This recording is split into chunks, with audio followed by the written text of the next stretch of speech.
Salve, salve, ouvintes, internautas e telespectadores aqui da BCC Television. Está começando mais um Radar Paulista na TV, onde a gente traz aqui sempre às segundas-feiras um tema para o seu acompanhamento, para o seu esclarecimento, para o seu debate junto também à sua comunidade, seus familiares, aí, pessoas do seu convívio. Nesta segunda-feira vamos falar de um tema que, inclusive, também tem toda uma relação com pessoas do nosso convívio, né? Um alerta, inclusive, dos órgãos de saúde, de que em 15 anos dobrou a população de obesos no Brasil.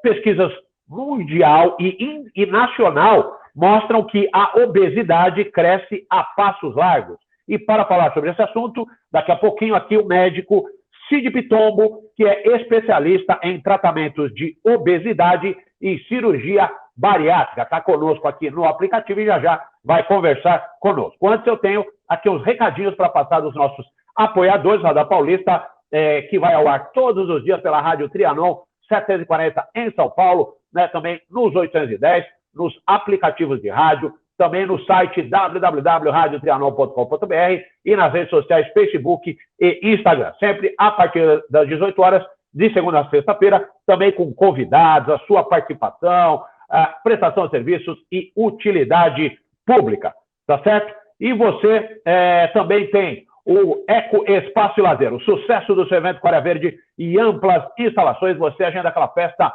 maravilhosa no Eco Espaço e Lazer. Mais informações você obtém no facebook.com/Eco Espaço e Lazer, tudo junto. E também o Ateliê Comunicação, a melhor comunicação com o mundo. Mais informações no facebook.com/Ateliê Comunicação SP. E ainda a nossa BCC Television aqui, onde você produz, divulga seu vídeo, faz a sua reportagem, o seu programa institucional. É só conversar com a nossa equipe super profissional da BCC Television, falar com a Luciana, com o Verão, com o Márcio, com o Bernardo, com a Betânia, equipe aí que está sempre pronta para lhe atender. Mais informações você obtém no www.bcctelevision.com.br. Tá certo? Bom, dados os recados, vamos então conversar com o nosso convidado de hoje, o doutor Cid Pitombo, que é especialista em tratamentos de obesidade, a quem eu convido aqui também para participar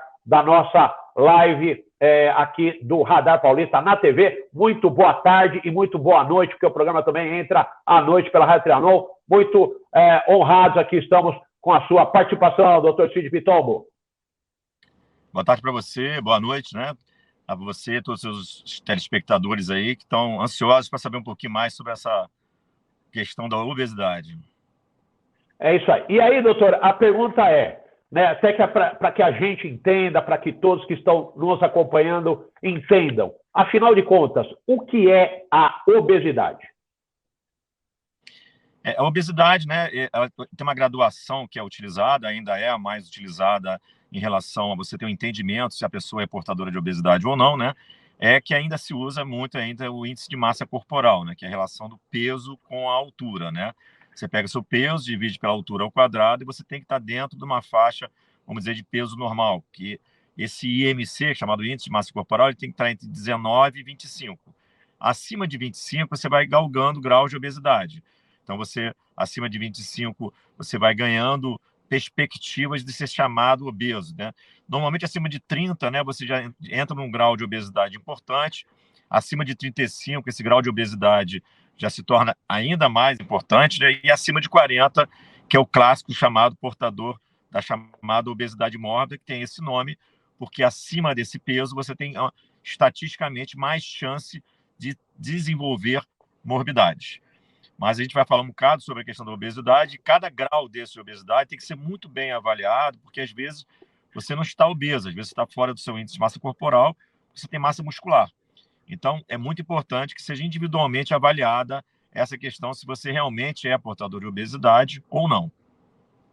E quais são as causas, né? Aí o senhor está dizendo, às vezes pode não ser obesidade, mas muitas vezes as pessoas exageram em alguns pratos, em alguns alimentos, também acabam não realizando atividades físicas, ou também tem aí alguma questão genética, enfim, quais são as relações que trazem essa questão da obesidade como um problema para as pessoas? Existe assim, na obesidade infantil, né, na questão da obesidade da criança, existem algumas síndromes que podem levar à obesidade, mas são muito raras. Existe cerca de meia dúzia de síndromes, pouco mais de meia dúzia de síndromes, que podem levar à obesidade. Então, é uma doença sindrômica. Isso raramente acontece, graças a Deus, e, obviamente, um pediatra vai poder fazer esse diagnóstico. No paciente adulto, né, existe basicamente, vamos dizer assim, dois tipos de obeso, né? Existe o obeso, que se torna obeso justamente pelo que você falou, não teve cuidado ao longo da vida de se alimentar adequadamente, de se promover algum tipo de atividade física, de usar o hábito alimentar de forma errônea, e aí vai, ao longo dos anos, vai ganhando peso e vai se tornando obeso, com as consequências da obesidade. E existem os portadores da chamada obesidade mórbida, que são aqueles pacientes muito obesos. Nesses pacientes portadores de obesidade mórbida, a grande parte desses portadores de obesidade mórbida são portadores de uma doença, que é a obesidade mórbida. E nessa doença, existe uma característica fisiológica, bem como genética. Esses portadores de obesidade, alguma carga genética, ou de pai, ou de avô, tataravô, levou a que ele tenha uma certa falha metabólica. O que é isso? Esses pacientes eles têm uma capacidade de ter mais fome, acabam comendo um pouco a mais, não precisa ser muito mais, mas comendo além do que deveria. E eles têm uma capacidade de absorver os alimentos mais eficiente e tem um gasto metabólico, ou seja, as células, todos os mecanismos de gastos energéticos e calóricos do organismo são deficientes, levando eles a acumularem gordura. Resumindo assim, eu não sou portador da doença obesidade mórbida. Se eu ficar numa sala com um portador de obesidade mórbida, comendo a mesma quantidade de alimento, depois de um ano, o portador de obesidade mórbida provavelmente engordou 5 quilos e eu engordei 1. Então, mostrando claramente que há uma falha tanto na absorção quanto no gasto metabólico dessa população. Então, existe o obeso que se torna obeso porque está utilizando de hábitos errôneos e não está promovendo atividade física, e existe o obeso que, às vezes, mesmo tentando se manter dentro de um padrão alimentar adequado e fazendo alguma atividade física, vai ganhando peso porque ele é portador da doença obesidade mórbida.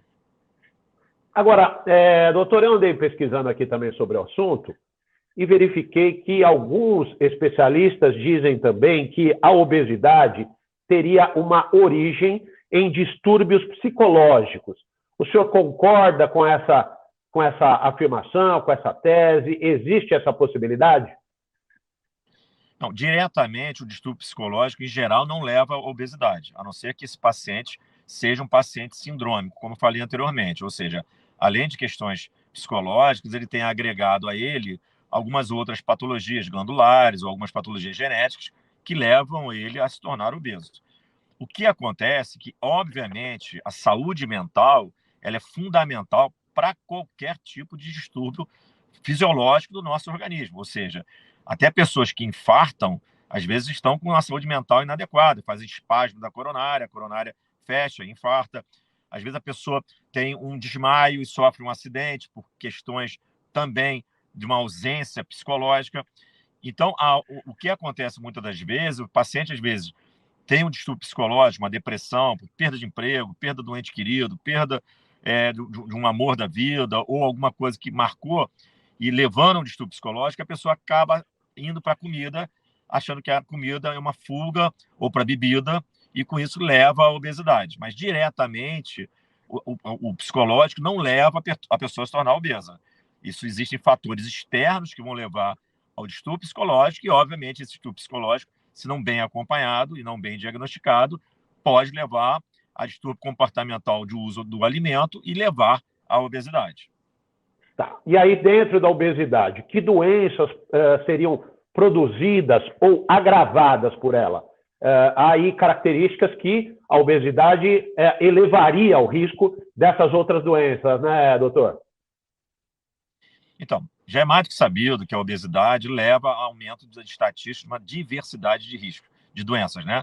Então, aumenta a estatística você ter doenças cardiovasculares, do coração, das suas pernas, da sua cabeça, ter um derrame, doenças ortopédicas, obviamente um peso maior em cima de um joelho, de uma articulação vai levar a distúrbios, doenças pulmonares, Quando você aumenta a quantidade de gordura dentro do seu abdômen, você comprime esse músculo que divide o tórax do abdômen, ele sobe, diminui o tamanho do seu pulmão e com isso leva a você ter mais doenças respiratórias. Doenças da hipertensão, diabetes. E a maior vilão dessa questão é a gordura chamada gordura visceral, ou seja, a gordura que está dentro do abdômen. Essa gordura, foi até objeto da minha tese de doutorado, ela que leva a uma produção de uma série de substâncias que, por exemplo, bloqueiam as substâncias que protegem suas coronárias de não ter agregação de gordura. Então, o que acontece? Você tem mais chance de entupir a sua coronária e fazer um infarto, bem como alguma doença cerebral. Essas substâncias produzidas por essa gordura intraabdominal, elas diminuem, por exemplo, substâncias importantes que protegem todo o seu sistema vascular, bem como a questão do fígado. E também produzem substâncias que bloqueiam a ação da insulina. Ou seja, quando a insulina ela vem para a glicose, chega na sua célula, ela quer entrar dentro da célula, existe um sinal, e para isso, para que a insulina seja ativada, e a insulina faça com que essa glicose entre dentro da sua célula. Porque essa glicose é como se fosse a sua energia para que a sua célula funcione. O que acontece? Quando você aumenta a quantidade de gordura dentro do seu abdômen, você produz uma substância que bloqueia a transmissão desse sinal, que é a chamada resistência à ação da insulina. Então, leva futuramente ao diabetes. Então, o aumento da gordura, principalmente quando você tem tendência a localizar a gordura dentro da sua cavidade abdominal, chamada gordura visceral, ela é mais do que comprovada fator do desenvolvimento de uma diversidade de doenças, inclusive uma diversidade de tipos de câncer. Existe uma diversidade de tipos de câncer que estão mais relacionados aos portadores de obesidade do que as pessoas que estão dentro de uma faixa de peso normal. Essa seria, vamos dizer, a característica, a pior característica da obesidade, quando o senhor diz que, inclusive, há alguns tipos de câncer que estariam relacionados à obesidade, além do diabetes e outras doenças aí que também poderiam, a questão do coração, né, de muitas vezes poder aí atingir, inclusive, a questão cardiorrespiratória e tudo mais. Tudo isso seriam os principais riscos da obesidade? Diretamente, os principais riscos da obesidade são esses. Né? Você ter problema em todos os seus vasos do seu corpo inteiro, por entupimento. Você ter aumento da sua pressão e com isso, você imagina pressão alta com vasos entupidos. Você imagina os problemas que você pode ter, tanto de derrame quanto de problemas cardiovasculares, né? Além disso, a questão respiratória, ortopédica, renal, os efeitos da diabetes em cima de tudo, todos os órgãos, né? Desde a impotência, desde a cegueira, desde a insuficiência renal, levando a hemodiálise.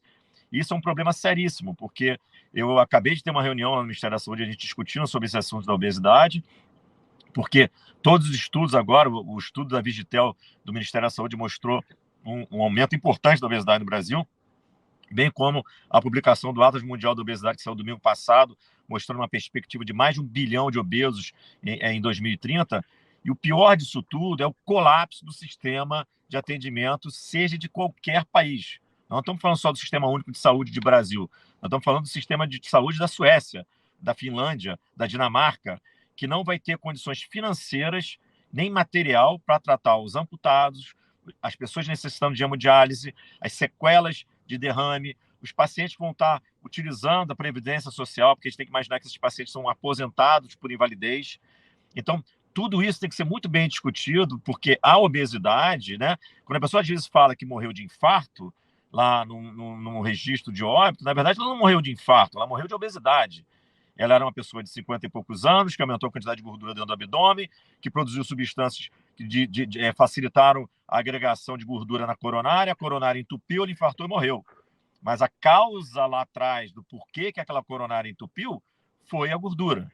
Então, há uma questão que a gente obscura, que a gente não percebe, é que a maior parte dos óbitos no mundo inteiro se dão pela obesidade.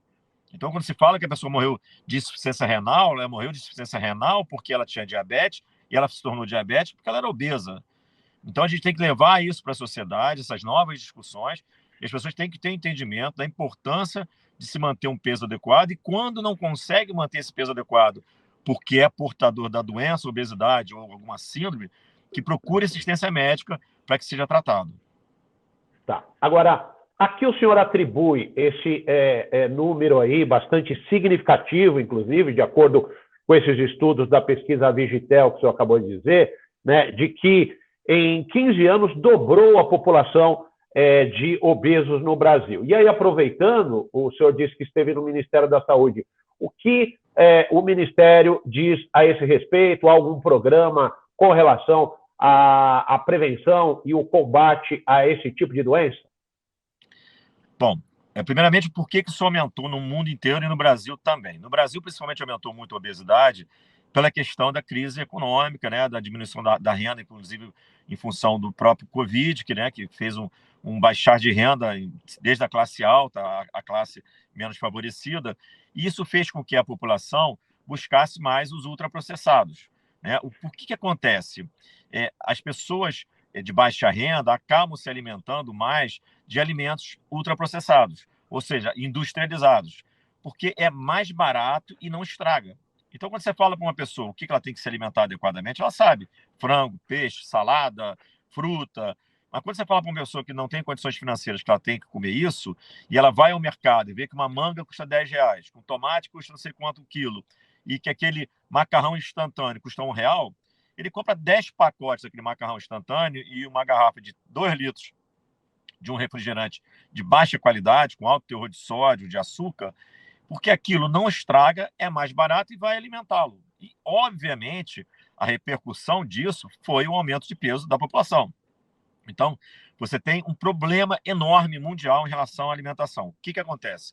A gente sabe que o alimento orgânico, o alimento, a fruta, o legume, o peixe, são os alimentos mais saudáveis. Isso nossas avós já sabiam disso, né? Mas não existe oferta alimentar para todo mundo. Ou seja, não tem peixe, alface, tomate e fruta. Mesmo que todo mundo tivesse dinheiro, não tem esse alimento para todo mundo. Não há capacidade de produção desse alimento para todo mundo. É óbvio que a gente precisa do alimento industrializado.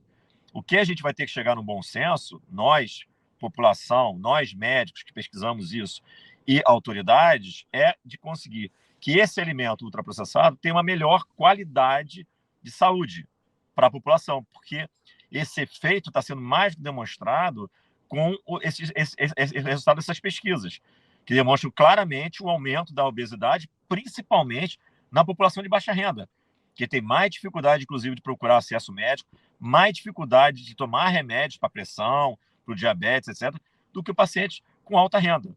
Então, essas discussões são levadas, né, tanto por mim quanto outros especialistas, às autoridades. Eu tive esse papel agora junto ao Ministério da Saúde, tentando levar as discussões para a gente aumentar o número de pesquisas na universidade, na Unicamp, em relação à obesidade. O Ministério tem suas ações de prevenção, tem suas ações de atenção básica, mas isso é um problema que o mundo inteiro hoje discute. E eu, junto com a universidade, a gente está lá como tentando ajudar a chegar a uma conclusão e resolver esse problema que a gente não está vendo, a população ainda não está vendo, que vai se tornar um problema seríssimo, principalmente um problema econômico, e em breve para todo mundo. Tá certo. Bom, como nós estamos percebendo, o assunto, né, como está dizendo o Dr. Cid Pitombo, é da mais alta preocupação, inclusive por parte das autoridades de saúde, né, em todos os níveis, inclusive mundiais, e, portanto, é muito importante que a gente mantenha o nosso foco nesse tema, já que nós também, cidadãos, temos familiares, amigos, que também podem vir a sofrer ou sofrem com essa questão. E eu aproveito para pedir aí, você, internauta, ouvinte, telespectador, que aguarde só um pouquinho, nós vamos fazer um breve intervalo e a gente já retoma aqui com o Dr. Cid Pitombo hoje no Radar Paulista na TV. Rapidinho, já já.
estamos de volta aqui com o Radar Paulista na TV, hoje tratando do tema obesidade com o Dr. Cid Pitombo, que é médico especialista nessa área, né? E no primeiro bloco aí trouxemos vários assuntos dentro dessa pauta, e eu gostaria de perguntar ao Dr. Cid o que existe de melhor tratamento nessa área, ou os tratamentos mais comuns para quem sofre de obesidade. O tratamento da obesidade, a primeira coisa que o portador de obesidade deve colocar em mente é procurar um bom profissional, um profissional qualificado para ser tratado, porque a gente sabe que o portador de obesidade, ele tem uma preocupação grande em logo perder peso, em logo ser resolvido. E não é assim. As pessoas não se tornam obesas em uma semana. As pessoas se tornam obesas ao longo do tempo, durante muito tempo. E todo o tratamento de obesidade, até o tratamento cirúrgico, né, ele requer um tratamento um pouco mais prolongado para que se chegue ao equilíbrio na perda de peso.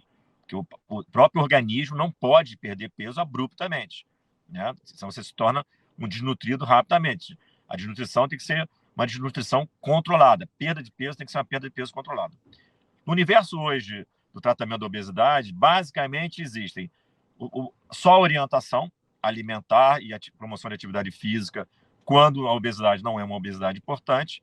Quando a sua obesidade já está num grau mais elevado, existem as opções de tratamento clínico com medicamentos, se associam a alguns tipos de medicamento. Hoje no mercado existem alguns medicamentos com resultado eficiente na perda de peso quando a sua obesidade não é uma obesidade mórbida, né?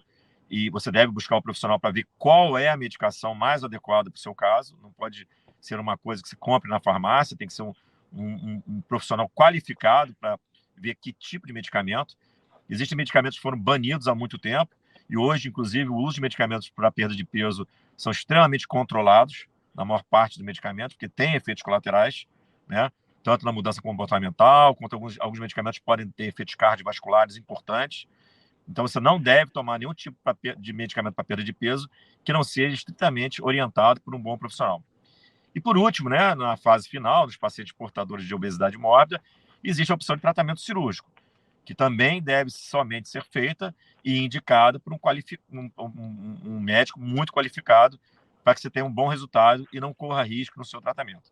Mas a mensagem importante que eu quero dizer é a seguinte: se você é portador de obesidade e quer tratar essa obesidade, que é importante que você faça isso, busque um profissional qualificado e tenha paciência. Lembrando que você não se tornou obeso em 2 dias, 3 dias. Então, o tratamento na perda de peso e no equilíbrio dessa perda de peso também demora um tempo e deve ser acompanhado por um bom profissional. Tá. O senhor disse agora há pouco aí com relação àquele cálculo para que nós façamos para saber se estamos obesos ou não. Essa é a forma principal de saber, ou uma visita ao médico é importante também nesse aspecto? Não, de maneira assim, genérica, né? Você pegar o seu peso, dividir pela altura ao quadrado, você vai ter uma ideia se você está com algum grau de obesidade. Como eu falei, acima de 30, né? Você começa a entrar em obesidade grau 1, depois 35 grau 2, obesidade grau 3, acima de 40. Mas, às vezes, você está com um peso que o normal seria até 25, você está com 28, com 29, mas às vezes é massa muscular. Mas, obviamente, a gente sabe quando a gente está obeso, né? Todos nós sabemos, né? Você, quando é uma pessoa forte, por exemplo, vamos dar um exemplo.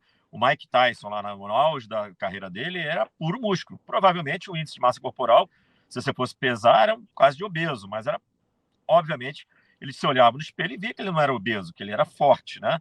Então, o que eu estou falando é a pessoa assim, a pessoa que sabe que é obesa. A pessoa se olha no espelho, ou se olha nua, vê que está com uma barriga, está com um quadril muito grande, o braço está muito grande, por flacidez, por gordura, né? Então, se você se julga, esse é o primeiro momento. Você vai pegar o peso, dividir pela altura ao quadrado. Opa, eu estou achando que eu estou fora do peso. Aí você vai procurar um profissional qualificado. E esse profissional, obviamente, vai pedir uma série de exames, vai te examinar, vai confirmar se realmente você é portador de obesidade, qual o tipo de obesidade que você tem, se você tem doenças associadas ou não, e qual é a melhor ideia de tratamento para você. Então, isso é só para você ter uma ideia inicial, se você está dentro, vamos dizer, do índice usual de controle de peso, né? Tá. O senhor faz aquela também chamada cirurgia bariátrica, né? Em que momento essa cirurgia é recomendada e quem define se vai haver essa cirurgia ou não? É o paciente ou é o médico? Bom, a gente começa a pensar em operar portadores de obesidade mórbida quando esse índice de massa corporal está acima de 35 e ele tem doenças associadas. Ou seja, o doente tem um índice de massa de 35, 36, tem diabetes, tem hipertensão, tem infiltração de gordura no fígado, tem um distúrbio psicológico, não precisa ser só doença física. Às vezes o paciente tem uma exclusão social, uma mulher que não consegue nem mais sair na rua, ir na praia, começa a ficar deprimida porque está se achando muito obesa. Isso também é considerado. E aí você vai ser avaliado por um cirurgião qualificado, junto com uma equipe multiprofissional, de psicólogos, endocrinologistas, nutricionistas. Todos vão avaliar o caso e vão ter ideia se esse caso é um caso de provável cirurgia. E vão chegar para o paciente e falar, olha, a gente acha que o seu caso é um caso de cirurgia, a técnica que a gente julga interessante é essa. Mas, obviamente, a decisão de que vai ser operado, do momento que vai ser operado, é do paciente. E isso deve ser muito respeitado. O portador de obesidade mórbida, ele chega uma hora, assim como mal comparando, chega uma hora que a mulher quer ter filho, isso é assim mesmo, né? Eu tenho 3 filhos pequenos, eu percebi isso na minha mulher. Chega uma hora que a mulher quer ter filho, ela cisma que ela quer ter filho.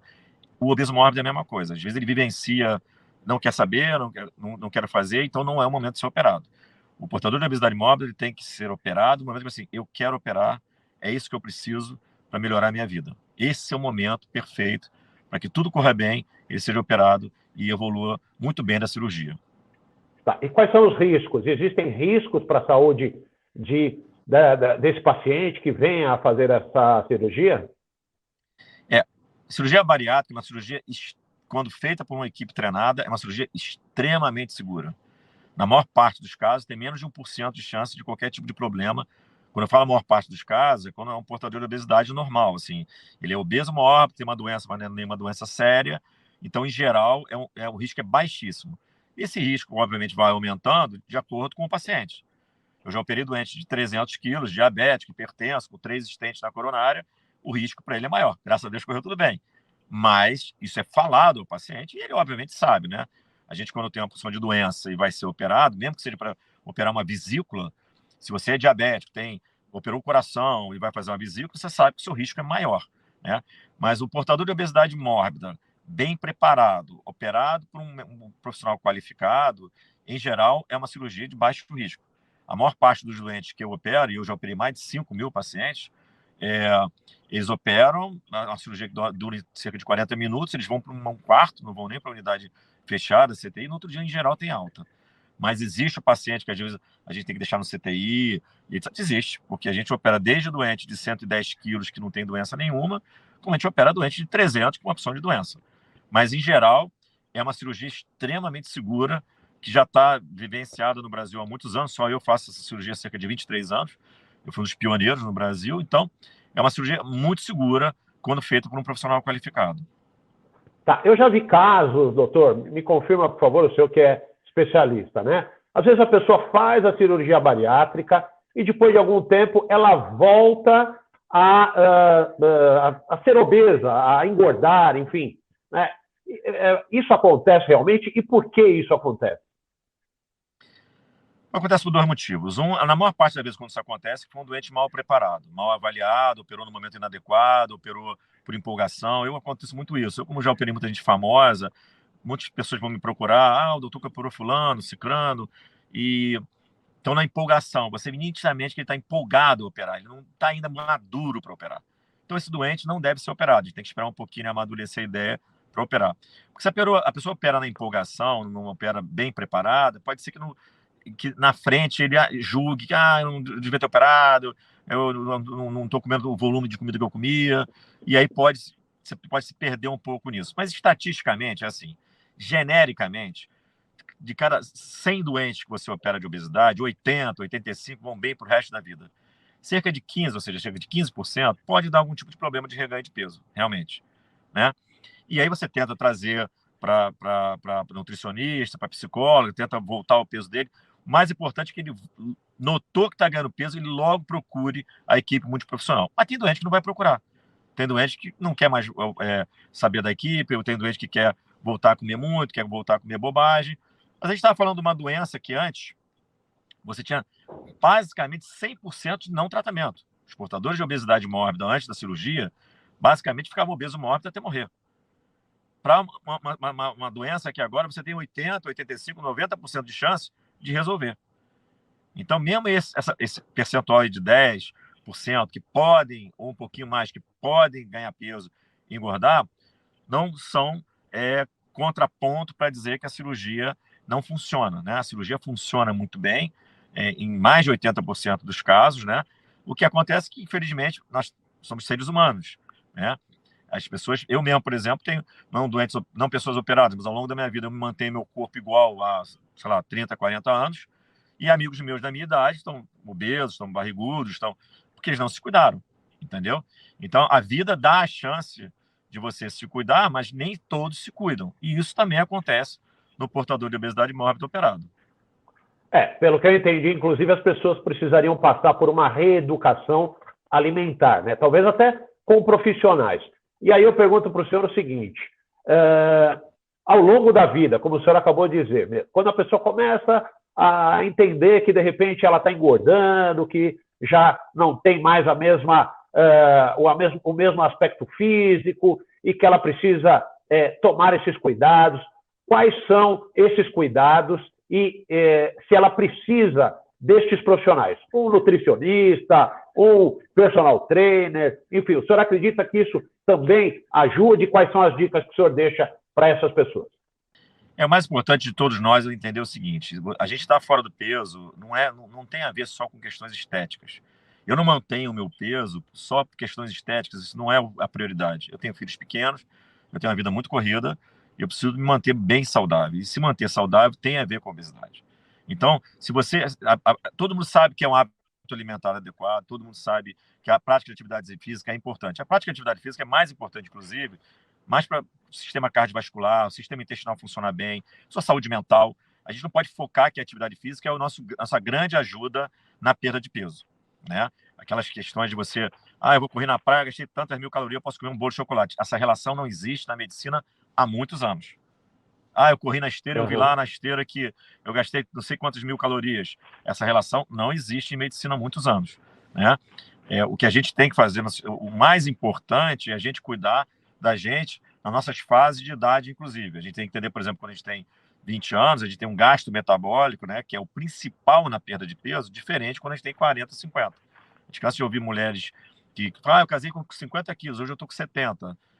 É porque metabolicamente ela também mudou, mesmo que às vezes ela mude o hábito alimentar. Então, primeira coisa, se você acha que você está fora do peso, procurar um médico, um profissional qualificado, para ver se não há nenhuma causa orgânica ou doença associada que leve você a estar obeso. A segunda coisa é, esse médico vai saber orientar o caminho principal, que é reeducação alimentar, atividade física, né, nessa fase. E caso ele julgue que você vai ter que associar alguma medicação ou até o tratamento cirúrgico, é o médico que vai poder te dar esse caminho.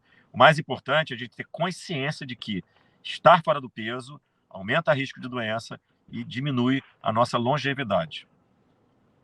O senhor disse, e nós comentamos aqui também, que a obesidade é um problema no mundo todo, né? Inclusive, nós falamos, o senhor acabou de dizer também que a pandemia trouxe essa questão do ponto de vista econômico, onde as pessoas se alimentam mal porque buscam alimentos mais baratos e, consequentemente, com maiores índices insalubres, vamos dizer, para o organismo, né? Como tratar desse problema também em nível mundial, né, doutor? Já que, por exemplo, se nós pegarmos a Europa ou os Estados Unidos, que tem um outro nível de vida, até econômico, por que o senhor acredita que também nesses países há essa questão da obesidade? Eu acho o seguinte, eu acho que a gente vai ter que institucionalizar no mundo inteiro, eu falo isso abertamente, que eu já falei isso no Senado, já falei isso fora do Brasil várias vezes, como já operei no mundo inteiro, na Índia, na China, na Costa Rica, no México, na Holanda, todos os países aí, basicamente, eu fui lá operar e dar aula. O que a gente tem que entender é explicar para a população, colocar a população também participativa nisso tudo. Por exemplo, vamos falar de obesidade infantil. Quem que faz a compra da criança? Quem que leva a comida para a despensa da casa? O biscoito recheado, o achocolatado e etc. Quem que leva a criança na loja de sanduíche ou na pizzaria ou onde vai comer o hambúrguer, né? São os pais. Eu, por exemplo, nunca fiz isso com meus filhos. Então, eles têm hábitos alimentares muito saudáveis. Então, a população e as famílias vão ter que entrar nesse jogo. Isso não é só ação governamental. Os governos podem realmente instituir vários tipos de lei, vários tipos de medidas que também são importantes. Medidas básicas, por exemplo, no supermercado, os alimentos das crianças não podem ficar numa altura que eles visualizem. Esses achocolatados, essas coisas que são muito calóricas. Existe uma série de discussões que são colocadas, mas o mais importante disso tudo é que tanto a indústria que produz o alimento, quanto a população, que tem as consequências de ver em casa as pessoas se tornarem obesas, quanto os governos, que têm um alto índice de custo de pagar o tratamento das consequências da obesidade, todo mundo vai ter que jogar no mesmo time. Quer dizer, as famílias vão ter que entender que elas têm sua responsabilidade, que a criança, principalmente, se você ensinar desde cedo como é o hábito alimentar saudável para a criança, ela vai entender isso, né? Então, a família tem um papel fundamental, porque criança não faz compra, criança não tem carro para ir na loja do hambúrguer, criança não tem cartão de crédito para pedir no aplicativo comida não saudável para casa. Então, a família vai ter que participar disso, né? O poder público vai ter que participar com campanhas e apoios a alimento saudável e a fiscalização maior da indústria na produção do ultraprocessado de melhor qualidade, né? E a população, a rede privada, né, tanto as indústrias quanto os planos de saúde, quanto todo mundo, também vão ter que entrar nesse jogo e entender que está aumentando o custo deles também. Então, as ações para prevenção e melhora da obesidade não vão ser só governamentais. O governo tem o fundamento principal de alertar a população que ela é uma das grandes responsáveis pela obesidade e ela tem que participar nessa luta e nessa prevenção da obesidade também.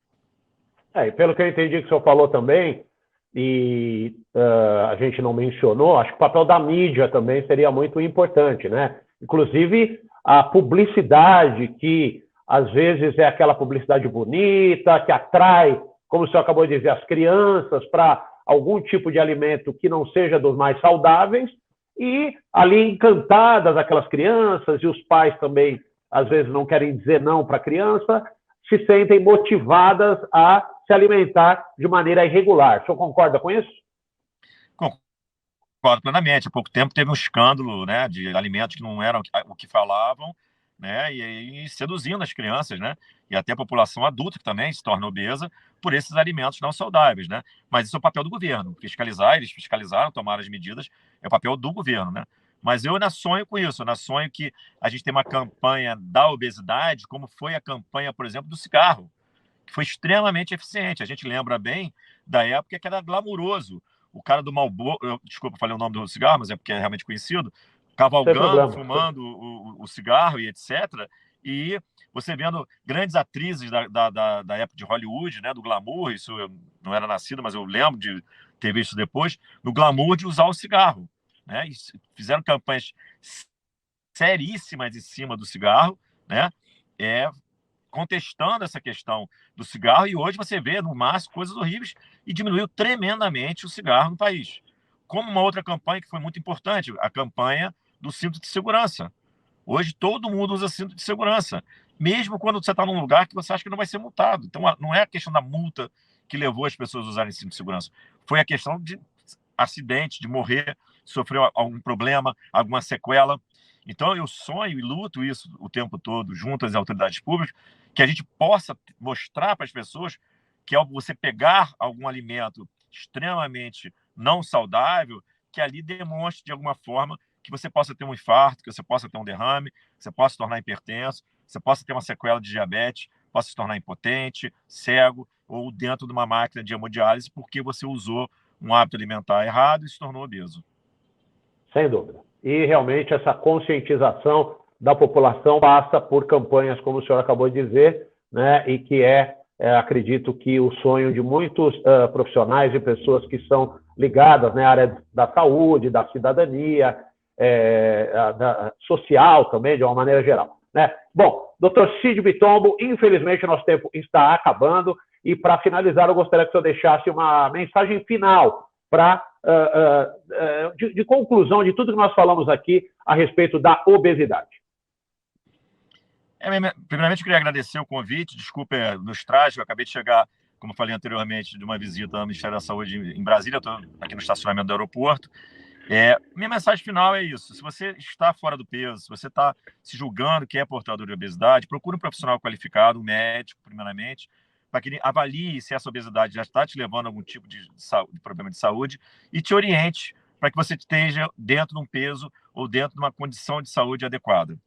E ao procurar um profissional qualificado e lidar com a obesidade, também você vai ter um universo grande de chance de aprender muita coisa. E você, ao aprender muita coisa sobre obesidade, sobre hábito alimentar saudável, você vai poder transmitir isso para seus filhos, para sua família e fazer uma grande corrente para a gente diminuir os índices dessa obesidade no país e, principalmente, tornar a população mais saudável. Sem dúvida. A gente agradece demais e, quando possível, né, vamos retomar esse tema com o senhor aqui no Radar Paulista, na TV. Agradecemos muito aí os esclarecimentos e também, né, as dicas que o senhor nos deixa aqui, tão importantes para todos os nossos ouvintes, internautas e telespectadores. Até uma próxima oportunidade. Tá certo, doutor? Um abraço para vocês. E a gente vai ficando por aqui agradecendo e deixando, né, também essa mensagem de uma vida saudável para todos. Se nós pegarmos esses dados aí passados pelo Dr. Cid, certamente nós teremos uma condição de vida melhor e buscando também essa maior parceria com as pessoas que estão ao nosso redor também, colaborando para que elas também tenham uma vida mais saudável e melhor também no dia a dia. Tá certo? Em termos de saúde, em termos principalmente também desse contato humano e fundamental para que haja essa convivência entre familiares, amigos e pessoas do nosso convívio.